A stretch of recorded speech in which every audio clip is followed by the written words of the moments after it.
Guys, I'd like to introduce two of my colleagues, my fellow developers. Obviously, I'm still their mentor and hopefully will be for a long time to come.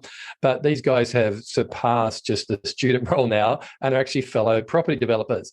So welcome, guys. Would you guys like to introduce yourself and tell us a bit about who you are and what your relationship is together, and also a little bit about your company? Sure. I'm Sue Kiros. Our company is Serene Property Group. And this is my daughter, Olivia. And we started Next Level because we wanted to create a family business that I could have structures set up and things set up in place, and that we could have members of the family come in and do projects with. How does it feel working with your daughter? Well, I love it. No, it's great working with Mum. Yeah, it's great working with Mum. She's had many years of experience and has the luxury of doing this full time. So I'm slowly moving in that direction as well. I think, we've spent a lot of time together and mentoring you to think about this new business as a business where it serves in the best interest of the business. So is that just first off there how you guys work? Like you've got two decisions, you got one decision to be made, but two ideas, right? So do you operate like that where you can actually, well, I suppose, workshop it from a business perspective instead of just what do I want or what does she want type of thing? Yeah, totally. I think, again, being family, sometimes that can be, you can overlook certain aspects, but I really value Olivia's opinion and I love her input. So I'm conscious of, before I make a decision or whatever, that I say to her, what do you think? Have a look at this, So we do work it together, don't we? And particularly this week, we've been working on an exterior design for a group of townhouses, and we've really been working on it together, haven't we? It's been very much a joint effort.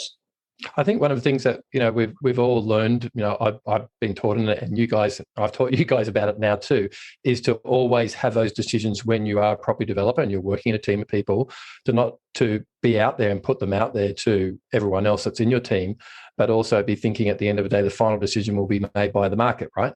And having a look at what's worked for before, because working in a partnership, right, and you guys are very closely working together, I think it's a very important point for people to get used to, that you can work together if you relieve yourself of ego and it's my idea, but more about here's an idea for the business.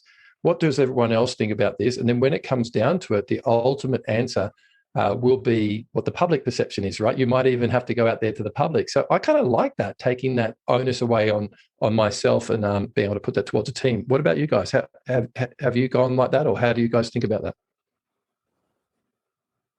Yeah, I think the team aspect is really important. And I mean, we do tend to agree a lot on things, but it's mainly just having an end goal. And like you said, it comes down to what's best for the company and what's going to sell at the end of the day, and what and that's always changing those things depending on what you're working on. But yeah, I think it's something that over time now we've been working together for over 2 years. 2 years now. Yeah, so I think you grow together as well and develop that better. And we've learned this from you, Jason. This is one of the most valuable things that you gave us, is to put it as a business, so it doesn't become a personal thing of what you like. It becomes, we put it out to the agents, we put it out to people in the area where we're building, what do they all think, and then it still comes ultimately down to what we choose to do. But we look at it as a business, and that's been a fantastic tool that you've given us. It is a tool, isn't it? Yeah, because it equalizes everything up within your business so that you can actually move ahead and go, oh, we both nutted that out and we found out what we liked and what we thought and then what the market thought. So that was really good. So when you guys started, how did you start this journey together? When was the decision to say, hey, we're going in this together? Or did you start first, Sue? Or what was it that made you say, hey, let's get the team up and do this? Well, I've been in it for many years and doing different strategies and whatever. Did a very big subdivision here, which took quite a long time to do. But I really wanted, and Olivia really wanted, to come in and do some deals. So that was where your program just was so perfect, because it was those smaller developments. You don't have to go and do something big. you can do nice, safer, small developments and turn them over. And it was also the business model that we wanted. What attracted you and what attracted Olivia? Can you tell me that to doing this and to really giving this a shot? Like for me, to give you an example, right? What attracted me to property development wasn't so much that I was unhappy in life or anything like that for my income that I was getting, but I was a cameraman, that was what I used to do. And I just thought there's so much effort involved in this and I didn't have the return there and all my time was being taken up. And then when I looked at property, I thought, you know what I do? I kind of manage things around me. That's what I do. I manage, as a cameraman, I manage all my gear and the shoots and everything like that. And really the job was just, after 10 years of doing it, was just getting a little bit boring, but more it wasn't getting rewarding. And then when I thought about property development, this is what made me do it, okay? And maybe you've had a moment like this too that you can share with me. But I saw a friend of mine that was basically spending half the time on the beach, down at Bondi Beach, right? And like he was a top bloke and really nice bloke, still is. But then I said, well, I don't understand. I've got a job. I have to work 5 days a week, no, 7 days a week most of the time. How can you possibly do this? I mean, you don't have that much money saved up. You don't come from a rich family or anything like that. And he said, well, look, it's a property that does it for me. I just focused on finding out a strategy where property could bring me the income. And that was basically it. So as long as I just make sure I'm smart about the purchasing of property, then that'll bring the income. And so I can go surfing, 3 days a week if I want to. And I was like, that's it. That was pretty, I just remember that process of, I was just like, okay, I'm going to do my job. But no, that's the lifestyle that I want. What about you guys? Well, I think for me, because we're in the film industry and so the work is very spasmodic, comes and goes. Sometimes it's great, sometimes it's not.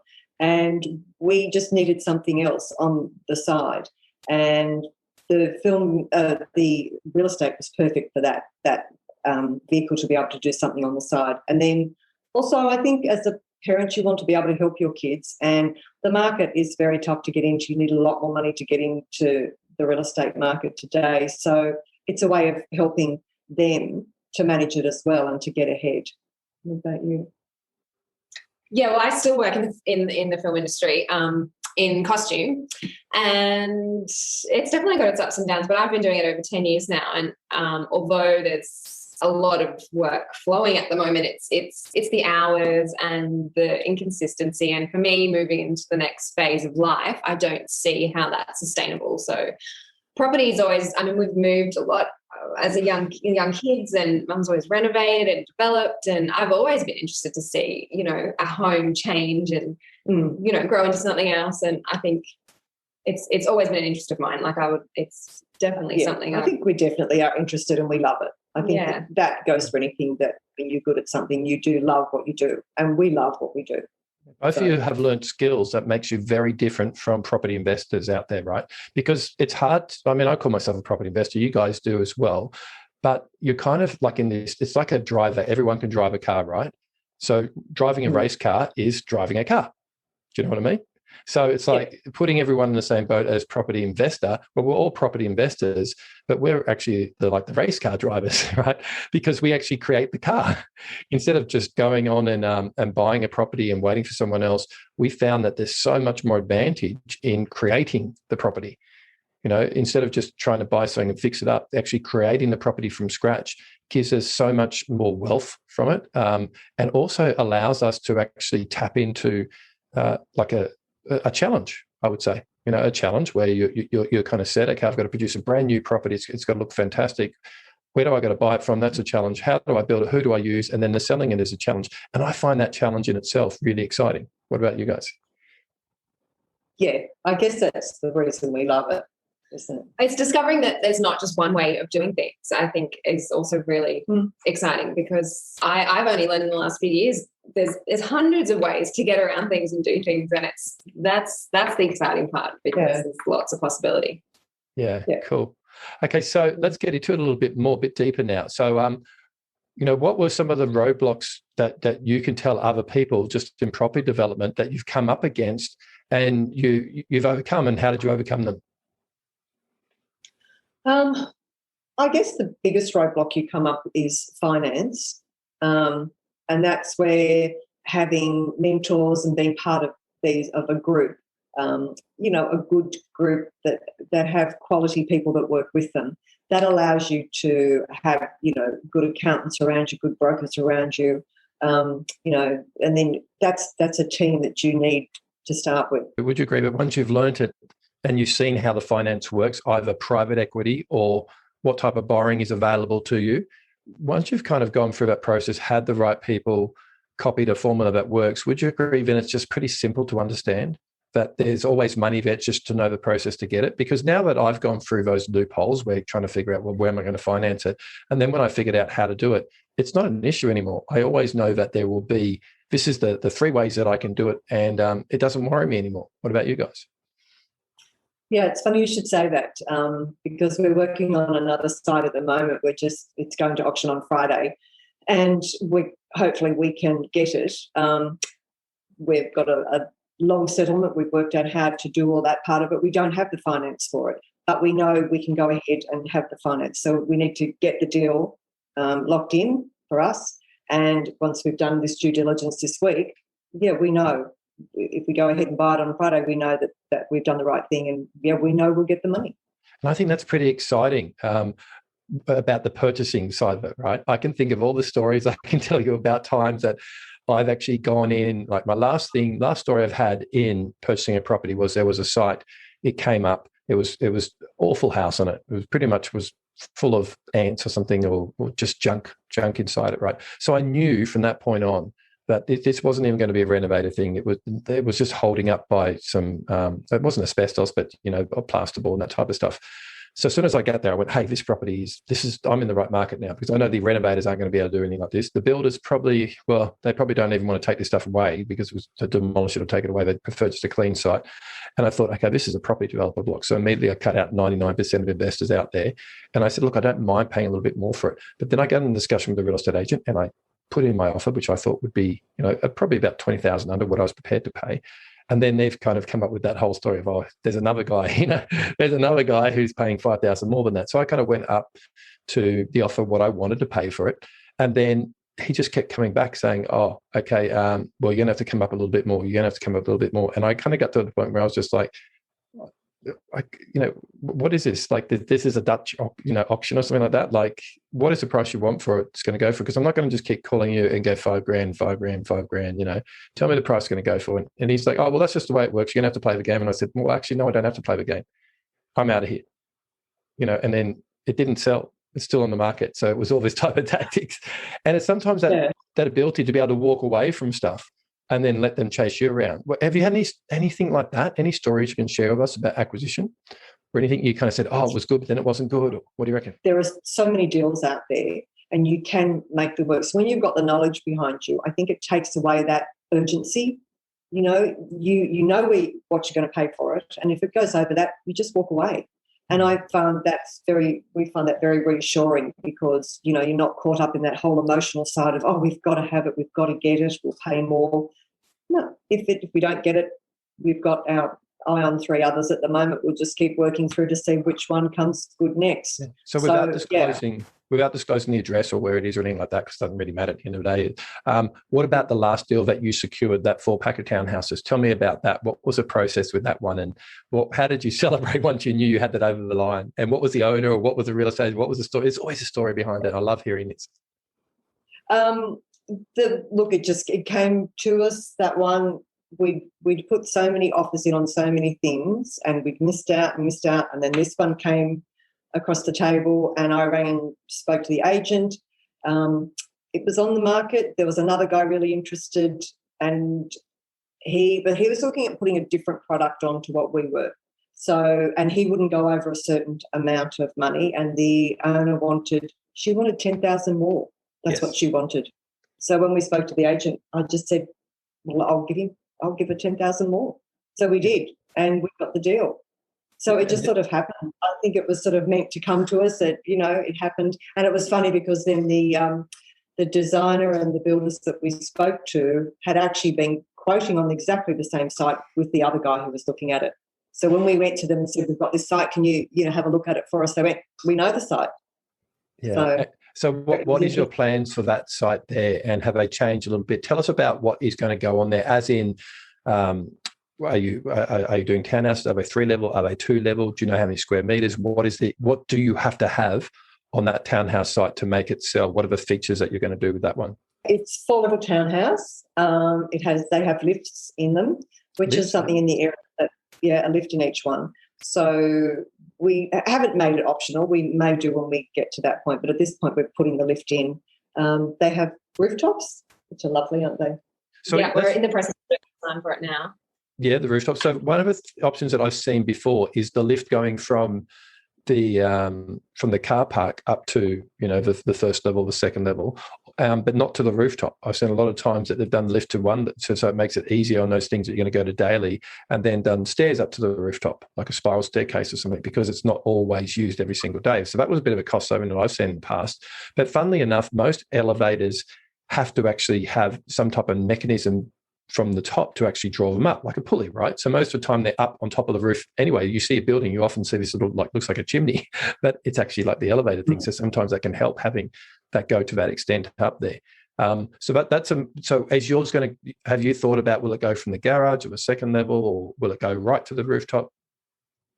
Yeah, it's going to go to the rooftop. We did look at, yesterday there was this whole discussion about whether or not it should go on the balcony, just go to the third level, but we actually don't have the room, so we're going to take it to the roof. I think for the clientele, the market that we're aiming for, they will like it to the roof. They're on the luxury side. We've made a really good walk-in pantry, so because the living area and the kitchen is together, we've taken most of the working things from the kitchen and put them into the pantry area. So the walk-in pantry is very large, so that it keeps your living and kitchen not so busy. You can do there's a lot more room around in the pantry. That's important, isn't it? Because that's where you want to clean, right? You want a clean bench, and if you got all this food all around, that's often going to look messy because all the packets are different sizes, and you worry about trying to match all your stuff together. Then I have to clean the coffee machine every day. So that, I think that is a good point to do that. What about so from that point of view, what about any other particular features that you'll be doing? Will they be sliding doors, or will there be crescending doors, or you got some skylights going in? Anything else? It's funny, we were looking at the design just earlier this morning. We did have stacker doors, but we're actually thinking we may do bifolds. We're just going to see. We're just finalising the design process now, and then we'll go to the costings next week. So when we go to costings, there'll be, again, a few more changes, just, depending. We're also putting in some louvered windows, which are great for ventilation. So those things are really good. And being a 4-pack, the front one and the back one, obviously the front one will face the street. The back one also has a different aspect, so we're sort of designing them quite differently. So they'll, to take advantage of their position on the block. Great. So all, and council actually wanted that too. They want them to be a little bit different. Yeah, I found that often as well. That council that you're dealing with is not the hardest either. They're not so fussy about their private open spaces with big gardens on the bottom levels and all that type of stuff. And this basically comes through the history of the area being mainly units. They kind of get used to that whole idea that people don't always need to have this huge open space in their backyard, where it's funny because places, we're thinking more, Queensland style, but you go down to Melbourne and they suddenly want everyone to have these huge, big open spaces. So it can be very different to different councils to what you can achieve. And sometimes I've done it many times, just jump not so much states, but councils, and to just kind of achieve what I want to achieve. Are you doing any hanging plants that coming off the balconies or anything like that? Yeah. Yes. You are? Yeah. And will you put the barbecue outside? You got a barbecue area? Will that go on the roof? Or you got any swinging chairs or anything else? We're actually quite restricted from the roof, what we can put up there, because we're not allowed to put a fixture, a solid roof. We can put pergolas, but we aren't allowed to put any solid roof up there due to wind, that sort of thing. But so we're just seeing whether we'll put the barbecue on the first level or on the second level or the third. See what we can get away with. We've pushed the boundaries a little bit at the moment. So we've had a pre-lodgement meeting which went really well, but we'll just see the next step, what they let us get away with and what they won't. That's a fun part of it. It's good to ask. ask for a bit more, and then you've always got a bit of room to come back from. So that's something I learned from you, Jason. And Olivia, this process that you've gone through with this particular one, what's the fun bit that you remember about it? What's one thing that you can tell us that you had a bit of an input in, or that you really liked about it? Was the design of it, or what was it? Because we're currently back and forth with the design at the moment. I mean, that's the most exciting part when you get, your 3D render back from the sketch. I think making decisions based on our initial, the sketches that were coming through from the design director, that was kind of very hard to visualize. But I think it becomes exciting when you finally are in the direction you want it, you want it to go, and then you can start fine tuning all the little things to make it, reality, I think. I think the biggest thing that I always change around is the bathrooms. I don't think we did that actually. Yeah, we did. We did play around quite a bit with the bathroom. Olivia's got great, I guess, being in design herself, she's got a great eye for all of that. So that's why I really love her input. And, it's great doing all the research, putting things together, what you like, what might work if you can afford it. Yeah. Fine-tuned the area, I think. We went into a lot of, we kind of had our ideas from already examples of other townhouses and luxury homes, which, just confirms what they are after in the area. So that was useful too. That gives you ideas to know what to put into your own development. Yeah, then when you got the floor plans done, then comes the exciting bit, which I know Amy loves doing, which is picking all the fixtures and finishes. Every time, like I'll go into her office and there'll be a tap, 2 or 3 taps there, or some tiles there, and I'm like, oh, she's having fun now. Yes, that will be good. We're not up to that point on this project yet, but soon.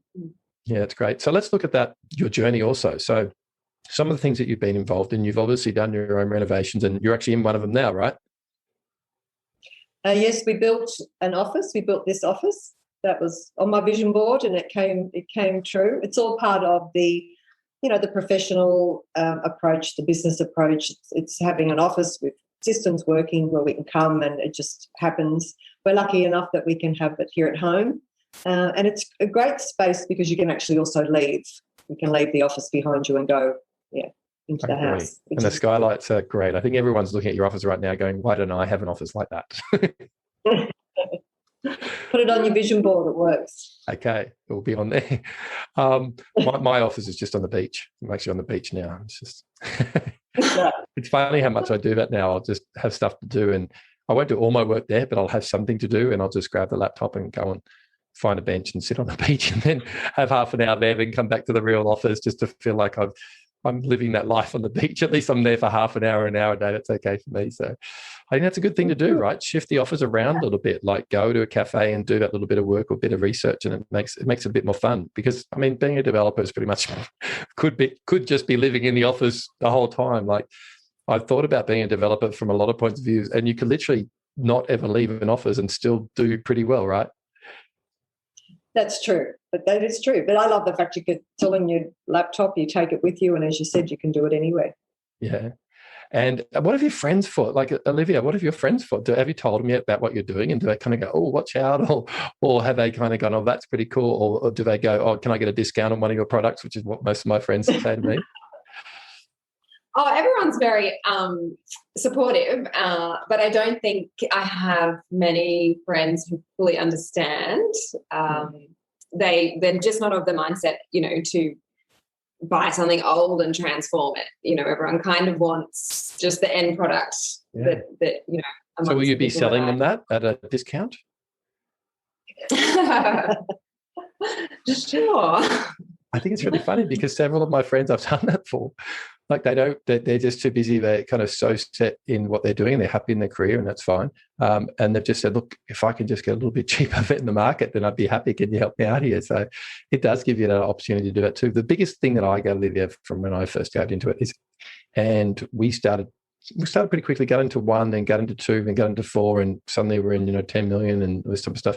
And I'm still driving around my old Ford Ute, a big blue like AU Ute. And everyone's going, where are you getting the money from?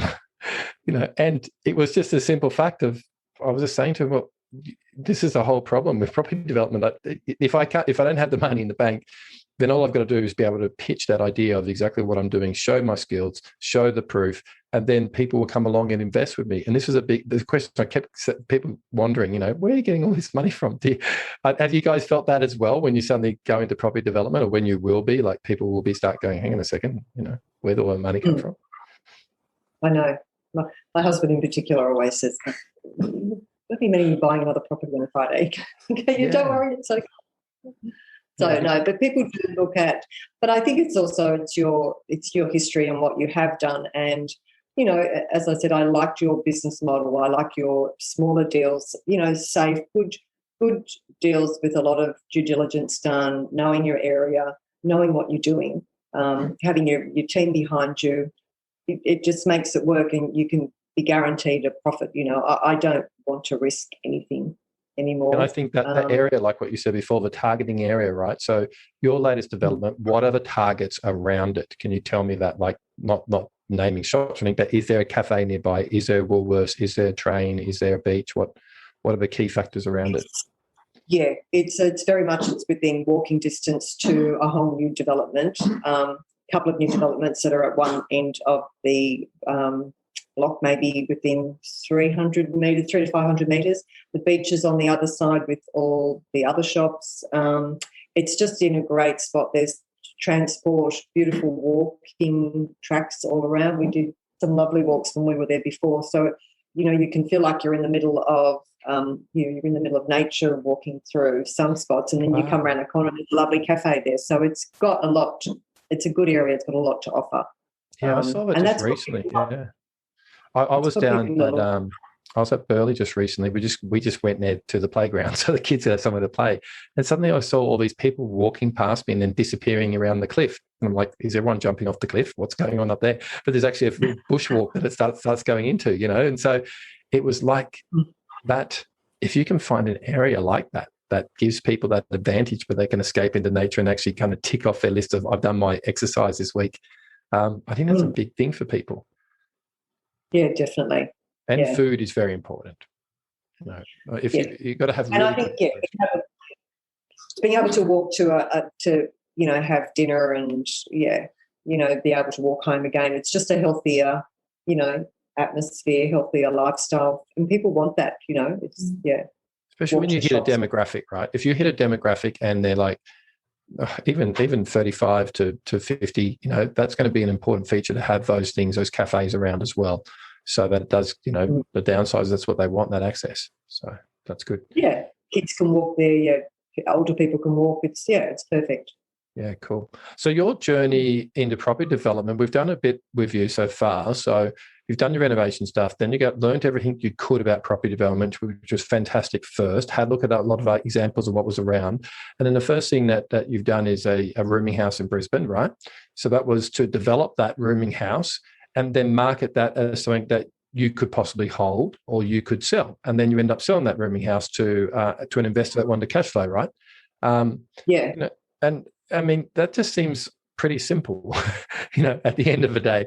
I mean, we make it a bit complicated sometimes, but if you work from the end in mind of you can have a product there that will sell to an investor and just go ahead and build it, it's not that hard a process to do, is it? It was incredibly simple. We were building it to keep. That was our intention. So, but we just did get offered a good deal on it, so we thought, we'll sell, and we had it bought, built, sold within 10 months. So while we didn't make a huge amount, the profit I think on that was about 90,000. But for doing really nothing, it was just doing the deal itself. Yeah. What sold it was the fact that you're able to produce a product that isn't available on a regular basis. You weren't selling a house, you weren't selling a unit, you were selling something that appealed to an investor. Was the perfect thing of what would suit them, especially with self-managed super funds. Not that this one was, but that's the type of thing that if you can market something out there which has a niche that it's just not always available, you're pretty much going to always be able to sell it. And that's what I like about them as well. And you have now been through the process, so you can use that money towards a deposit for another one if you wanted to. So that's pretty cool. Yeah. And then the second one that you've got going now, so the second deal that you've got is a splitter block where you've got a block of land, take the house away and doing two. Is that right, with a partner? Yep, subdivision. That's a JV deal that we're doing. So subdivision and 2 luxury homes. Again, a really good area, which is so important. But that's when you can't go wrong, when you can build and do those deals in those sort of areas. So 2 luxury homes. So really beautiful finishes. Just got that little bit extra, definitely, with them. So great area, great build. Yep, They're about 2/3 of the way through. Yeah. And it's funny, like you've done a lot of this during COVID, right? I mean, pretty much most of your developing started during COVID and has kept going through COVID. And it's funny, you kind of go, oh, geez, I should have done another 10 during COVID, But obviously we were all limited, and other people's perception was limited as well. But we just know that what the industry we're in, if this goes on for another 10 years, we just keep doing it, right? Isn't that amazing? Like, it amazes me that my industry survives so well. And it's pretty much down to the government just going, hey, this is essential. And it's kind of shocked me a little bit, the demand and the supply is so little in Australia when we take away all the immigrants, right? So people aren't migrating to the country, yet house demand is still up. I mean, did that kind of spook you a bit and go, hang on a second, you hear those articles about low in supply, but we are really low in supply. Wouldn't you agree? Yeah, I mean, I think that's the key again, is to be in a good spot, and I think that's where you do your due diligence and you know your target areas and what is there, because that's when you won't go wrong if you do choose the good areas. So I think that's probably the most thing. And our deals are all done. We're in New South Wales. All our deals at the moment are in Queensland. So, I mean, yes, we have to go up, and we do, but we coincide that with meetings that we have up there with the next level. We coincide always when we're going up. We make sure we meet our builders and our town planners, and we meet our designers, and we always coincide meetings with those things as well. And I suppose that's what we're learning now, do everything online, right, as well. Like, everyone's kind of going towards it. I think COVID in some ways has actually helped that, because it has made, where we used to think we had to be somewhere in person, you actually don't have to be as much anymore. And, I think people work differently now than they did before. Yeah, and so, maybe your design has to have an office element in it as well, right? Yeah. Well, we have allowed for that, actually. Our extra, the 3rd bedroom upstairs, we've actually designed it to either be with big doors as an office working area, or it can be closed up and used as a 3rd bedroom. Yeah, and then the rooftop also.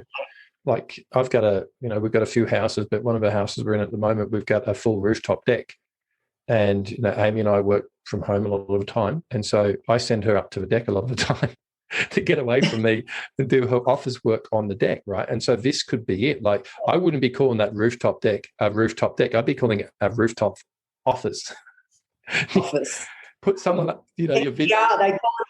Yeah, MPR is the thing, the multi-purpose room. So tell the council it's a multi-purpose room. Get that approved as multi-purpose room. Then when you get it approved in your halfway building, then market it as, I think I used to do 3 types of pictures for one scenario, like for like a bedroom or an office or a gym type of thing. So I do different type of ways that you could have it. I know that we did one.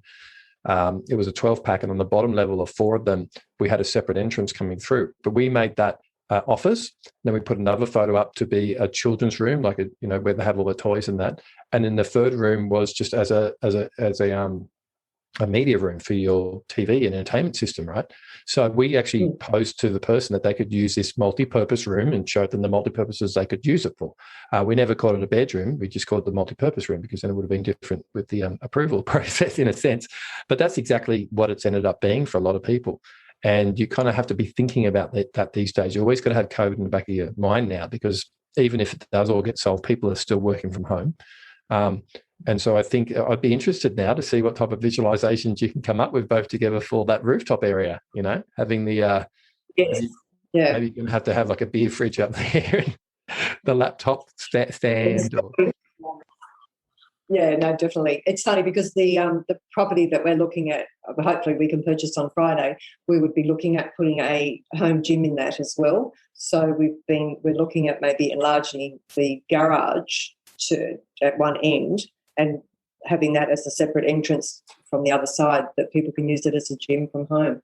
So, like, we're in full down in here in Sydney here at the moment. So this is when people, they want those extra things. You know, they need to work from home, they want to get away from the kids, and then they also want to be able to exercise. So, yeah, it definitely changes the way we design things today.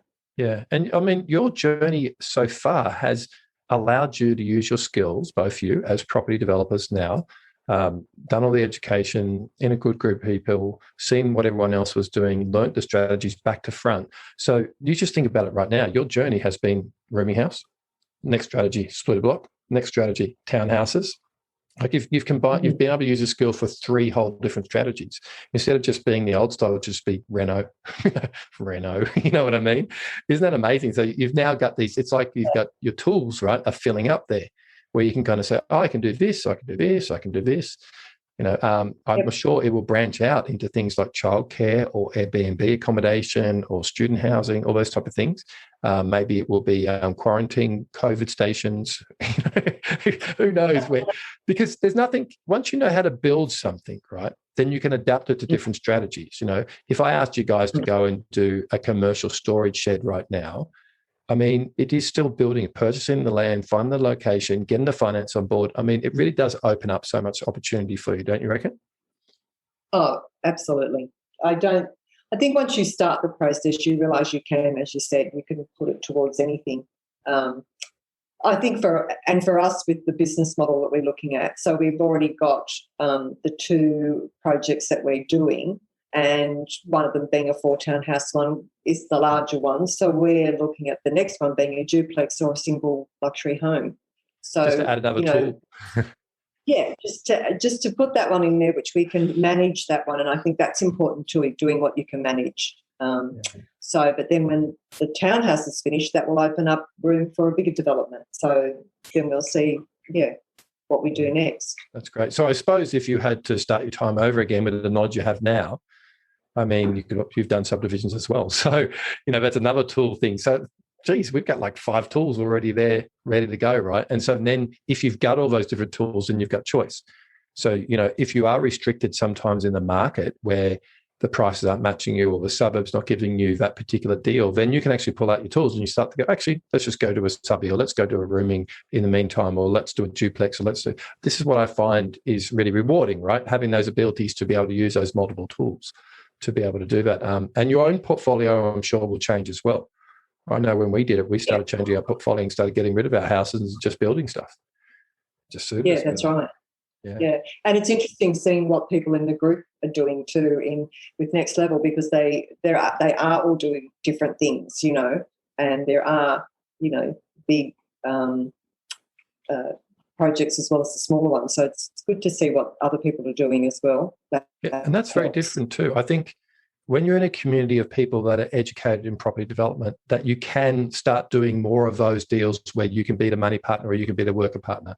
Because if the money partner understands the deal and they just don't have the time, but they're looking for someone with passion, someone that can commit to it, then I find that is those type of deals happen a lot easier than just someone from the public investing in, because they have no idea about the deal. So that's what I found with the community that we've had through Think Property Club and the multiple programs that we have, putting people together. If you have the right deal and you can display it to the group, it won't be hard to find an investor, right? Would you agree? No. Yeah, that's right, definitely. Because they are also a group of people that understand, and they can also evaluate things quite well too. So quite quickly. Yeah, and fast. That's right. So that's what we need. Yeah. So just to end it off, tell me about, you know, what is your favorite property strategy, or maybe you haven't even done it yet, but what is the one that you have kind of thought, no, actually, I want to do it. For me, I think I love doing these rooming houses, so that's kind of become to my favorite strategy. What about you guys? What's yours? I don't know. I love building. I guess for me it might be. I mean, I would probably say our current project, which is the 4 townhouses, but probably because I'm most involved in that one at the moment. And I like the idea of being able to do multiples. So that's probably mine. And I actually like the subdivision, the splitter, the 2 luxury. It's really nice to be able to, but they're all good. And it'll change. It'll change over time, I'm sure. We did really big ones and they were fun, but I kind of love the idea of being able to see the family. So, having a family myself now, and a growing family, I'm always designing stuff and thinking, well, how would my family like to live here?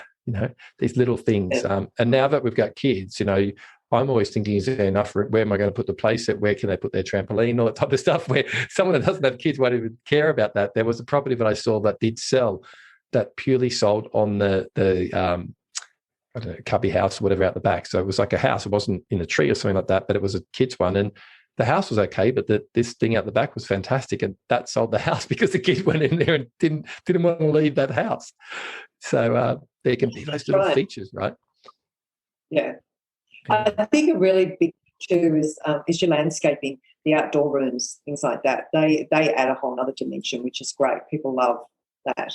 Yes. So we always put a lot into that area as well. Is that where you see the future too? Like we're starting to see a lot of properties with a lot of gardens, like draping over balconies and those type of things. And we're starting to see materials used a lot, like natural materials come back in, like wood and that. Like you think about all the 80s and the 90s where everything was just metal and hard edges and everything like that. Now I think it's done a whole flip, right? Would you agree? Totally. In fact, what are our products we're using on the townhouses?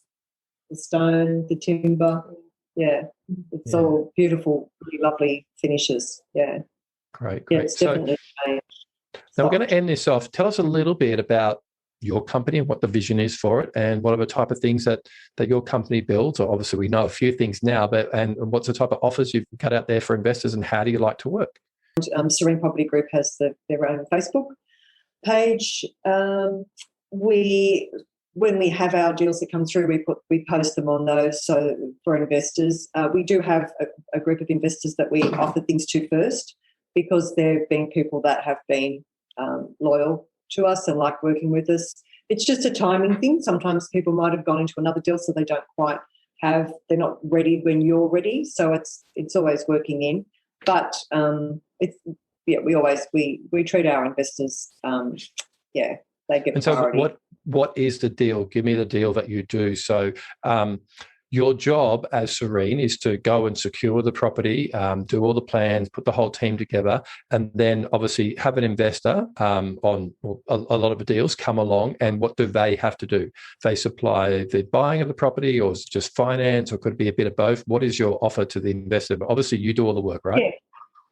Yeah, look, every deal is different, and it depends on the size of the project. Sometimes you need two investors. Sometimes you could, if it's a smaller deal, you can do one. So it just depends on the particular deal. We do the work, so we are the working party. Do you report back to the investor? We report back to the investors. We do a monthly report. We do photos every week of what we're doing on our webpage. Report back to them, with the photos of what's going on. As the deal's going on, we let them know the changes, things that happen. But, we're the working party, so we do that and we work for our investors.